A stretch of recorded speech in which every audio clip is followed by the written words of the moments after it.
Hi friends, welcome back to my channel. This is Sirisha.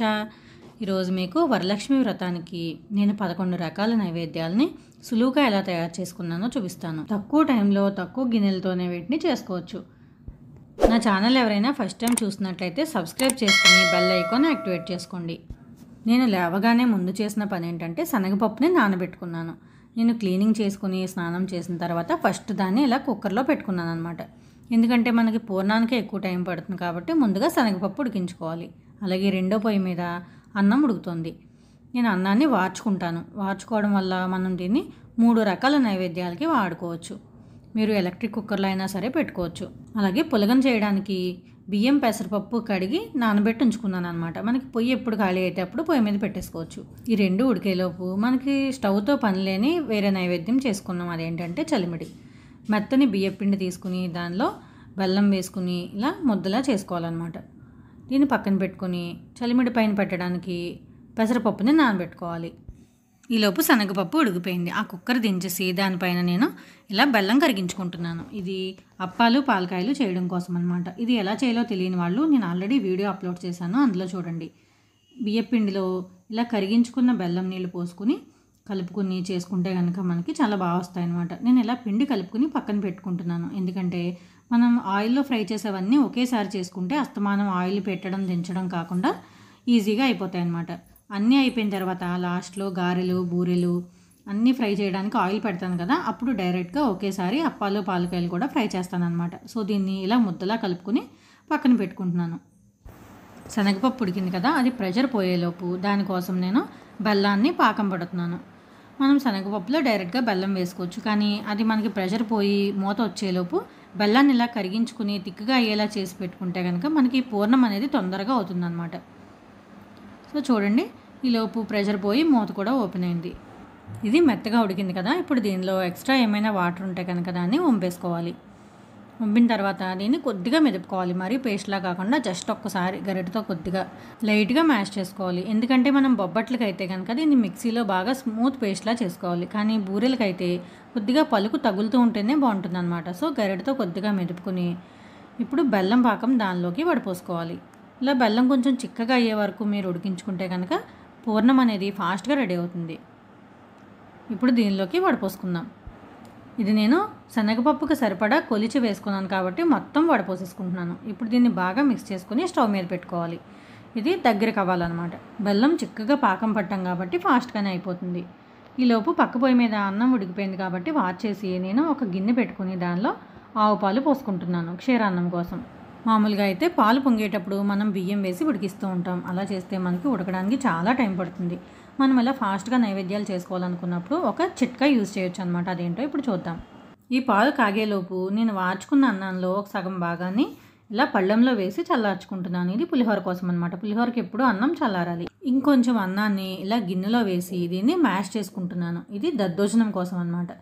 దద్దోజనానికి ఇలా అన్నం వేడిగా ఉండగానే మ్యాష్ చేసుకుంటే దద్దోజనం చాలా స్మూత్గా వస్తుంది. ఇక ఈ మిగిలిన అన్నాన్ని అయితే నేను పరమాన్నం కోసం వాడుతున్నాను. నేను ఇలా పాలు పొంగిన తర్వాత ఈ ఉడికించిన అన్నాన్ని దీనిలో వేస్తున్నాను అనమాట. వేసి మనం ఒక 10 నిమిషాలు ఉడికించుకుంటే చాలు.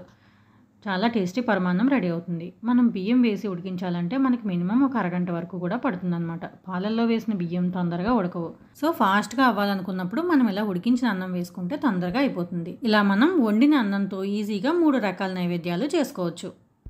ఇక్కడ పరమాన్నం ఉడికేలోపు రెండో పొయ్యి మీద పూర్ణం కూడా గట్టిపడిపోయింది. ఇప్పుడు దీనిలో కొద్దిగా యాలకుల పొడి కొంచెం నెయ్యి కూడా వేసుకుని బాగా మిక్స్ చేసుకోవాలి. ఇప్పుడు స్టవ్ ఆఫ్ చేసి దీన్ని ఒక ప్లేట్లో వేసి చల్లారబెట్టుకోవాలి. ఇప్పుడు పొయ్యి ఖాళీ అయింది కదా, ఇందాక నేను బెల్లం కరిగించుకున్న గిన్నెలోనే కొద్దిగా బెల్లం వేసుకుని నీళ్లు పోసి కరిగించాను. ఇది పరమాన్నంలో వేసుకోవడానికి అనమాట. పరమాన్నం బాగా ఉడికిన తర్వాత ఇలా స్ట్రెయినర్తో వడగట్టుకుని కలుపుకుంటే కనుక మనకు బెల్లం ఈజీగా కరిగిపోతుంది. అలాగే విరిగిపోకుండా కూడా ఉంటుందన్నమాట. మనం బెల్లం యాడ్ చేయడం వల్ల అది ఒకసారి తొందరగా కరగదు, అలాగే విరిగినట్టుగా కూడా అవుతుంది. దీనిలో ఒక చిటికెడు ఉప్పు వేసుకుంటే టేస్ట్ అనేది బ్యాలెన్స్ అయ్యి చాలా బాగుంటుంది. ఇప్పుడు దీనిలో కొద్దిగా యాలకుల పొడి కూడా వేసుకుని బాగా కలిపి పక్కకు దించేసుకోండి. ఇప్పుడు పొయ్యిలు రెండు కూడా ఖాళీ అయ్యాయి కదా, ఒక పొయ్యి మీద నేను బియ్యం పెసరపప్పు కడిగి పెట్టుకున్నాను కదా పులగం కోసం, దాన్ని పెట్టుకున్నాను. ఇక రెండో పొయ్యి మీద వరుసగా తాలింపులన్నీ పెట్టుకున్నాం. పరమాన్నం దింపి పక్కన పెట్టాము. అలాగే పులిహోర కోసం రైస్ చల్లారబెట్టించాము. దద్దోజనం కోసం మెదిపిన అన్నంలో పెరుగు వేసి ఉప్పు వేసి సిద్ధంగా ఉంచుకోవాలి. వీటితో పాటు పోపు దినుసులు కూడా రెడీ చేసుకున్నాను. ముందుగా ప్యాన్ పెట్టుకుని కొద్దిగా నెయ్యి వేసి దీనిలో జీడిపప్పు కిస్మిస్ వేయించుకోవాలి. ముందుగా స్వీట్లో వేయించుకుంటే తర్వాత మనం పులిహోర పోపది పెట్టుకోవచ్చు. ఇలా జీడిపప్పు కిస్మిస్ బాగా వేయించిన తర్వాత దీన్ని ఉడికించి పెట్టుకున్న పరమాన్నంలో వేసుకుంటే మనకి పరమాన్నం సిద్ధమైపోయింది. ఇప్పుడు ఇదే ప్యాన్లో మళ్ళీ ఆయిల్ వేసుకుని దద్దోజనం కోసం పోపు సిద్ధం చేసుకోవాలి. కొద్దిగా జీడిపప్పు, ఆవాలు, జీలకర్ర, దంచిన అల్లం, పచ్చిమిర్చి, కరివేపాకు ఇవన్నీ కూడా వేసి బాగా వేయించుకోవాలి. ఇది బాగా వేగిన తర్వాత మనం కలిపి పెట్టుకున్న పెరుగన్నంలో వేసుకోవాలి. ఇప్పుడు ఇదే ప్యాన్లో కొంచెం ఎక్కువ ఆయిల్ వేసుకుని ముందుగా వేరుశనగపప్పు, శనగపప్పు, మినపప్పు, ఆవాలు ఇవన్నీ వేసి వేయించుకోవాలి. ఇది పులిహోర కోసం. ఇవి బాగా వేగిన తర్వాత దీనిలో ఎండుమిర్చి, దంచిన అల్లం, పచ్చిమిర్చి, కరివేపాకు కూడా వేసి బాగా వేయించుకోవాలి. పోపు అంతా కూడా బాగా వేగిన తర్వాత దీనిలో మనం కొద్దిగా పసుపు వేసుకోవాలి. అలాగే ఒక చిటికెడు ఇంగువ కూడా వేసుకోండి. పులిహోరకి మంచి ఫ్లేవర్ వస్తుంది. ఇప్పుడు దీనిలో నేను ఒక 2 టేబుల్ స్పూన్లు చింతపండు గుజ్జు వేసుకుంటున్నాను. ఆల్రెడీ నా దగ్గర తీసిన గుజ్జు ఉంది కాబట్టి వేసుకున్నాను. లేదంటే మీరు చింతపండు రసమైనా వేసుకోవచ్చు. ఇంకా పులిహోరకు సరిపడా ఉప్పు, కొద్దిగా బెల్లం కూడా వేసుకోవాలి. ఇది వేయడం వల్ల మనకి పులుపు బ్యాలెన్స్ అయ్యి చాలా మంచి టేస్ట్ వస్తుంది అనమాట. జస్ట్ ఒక చిన్న స్పూన్ వేసుకోవాలి. ఇప్పుడు ఇదంతా బాగా మిక్స్ చేసుకుని చింతపండు గుజ్జు ఆల్రెడీ చిక్కగానే ఉంది కాబట్టి మనం దీన్ని చల్లారబెట్టి పెట్టుకున్న రైస్లో వేసేసుకోవాలి. పోపు వేడిగా ఉంటుంది కాబట్టి ముందు కొద్దిగా గరిటెతో కలుపుకొని కొంచెం చల్లారగానే మనం చేత్తో కలుపుకుంటే పులిహోర అనేది పర్ఫెక్ట్గా మిక్స్ అవుతుంది. సో మనకి పులిహోర అనేది రెడీ అయిపోయింది. మనం ఇలా 3 పోపులు పెట్టుకునేసరికి పక్క పొయ్యి మీద పులగం పెట్టాం కదా, ఇది కూడా రెడీ అయిపోయింది. మీకు ఇంకొక వెరైటీ కావాలనుకుంటే ఈ పులగంలో కొద్దిగా తీసి మిగిలిన దాంట్లో బెల్లం వేసి ఉడికించుకుంటే మనకి చక్కెర పొంగలి కూడా రెడీ అవుతుంది. ఇవన్నీ అయ్యేలోపు నేను గారెల కోసం అలాగే బూరెల కోసం కూడా పిండి రెడీ చేసి పెట్టుకున్నాను. అలాగే అప్పాల పాలకాయల కోసం చేసుకున్నది కూడా రెడీగా ఉంది. ఇప్పుడు పొయ్యి మీద ఆయిల్ పెట్టి వేడి చేసి మనం ఈ పిండిని ముందు కొన్ని అప్పాల్లా వేసుకుని వేయించుకోవాలి. వీటిని ఒక 5 మినిట్స్ వేయిస్తే సరిపోతుంది. మనం ఇలా 2 వైపులా తిప్పుకుంటూ మంచి బ్రౌన్ కలర్ వచ్చే వరకు వేయించి తీసేసుకోవడమే. ఇప్పుడు మిగిలిన పిండిని మనం ఇలా పొడవుగా పాలకాయల్లా చేసుకుని వీటిని కూడా వేయించేసుకోవాలి. ఇప్పుడు మనకి 2 రకాలు రెడీ అయిపోయాయి కదా.